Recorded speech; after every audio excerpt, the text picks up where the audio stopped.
અમદાવાદના પોશ ગણાતા પાલડી વિસ્તારમાં રાજકીય ગરમાવો તેજ થયો છે, જ્યાં કોંગ્રેસના લઘુમતી ઉમેદવારની પસંદગી સામે ભાજપના ધારાસભ્યએ સોશિયલ મીડિયા પર પોસ્ટ કરી મોટો સવાલ ઉઠાવ્યો છે।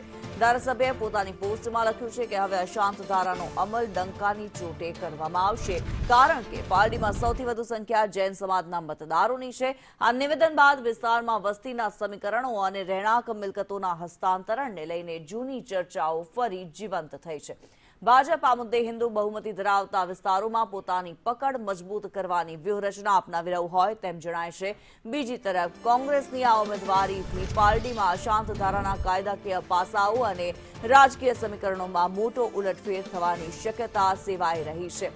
કશ્યપ અમારી સાથે જોડાયેલા છે। કશ્યપ, પાલડીમાં કોંગ્રેસે લઘુમતી ઉમેદવાર ઉતાર્યા છે અને હવે ભાજપ એમએલએની સોશિયલ મીડિયામાં પોસ્ટ।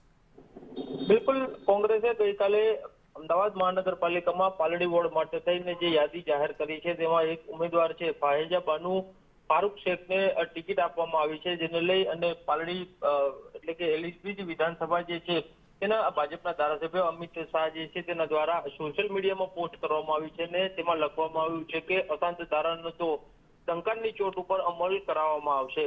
એટલે કે જે રીતે પાલડી વિસ્તારમાં છેલ્લા ઘણા સમયથી અશાંત ધારાને લઈ અને વિવાદ ચાલી રહ્યો છે, તે આક્રમકતાથી અમિત શાહ જે છે તેનો વિરોધ કરી રહ્યા છે। એવામાં કોંગ્રેસ દ્વારા લઘુમતીને ટિકિટ આપવામાં આવતા તેના દ્વારા આ સૂચક પોસ્ટ કરવામાં આવી છે। જી ધન્યવાદ કશ્યપ આ માહિતી માટે।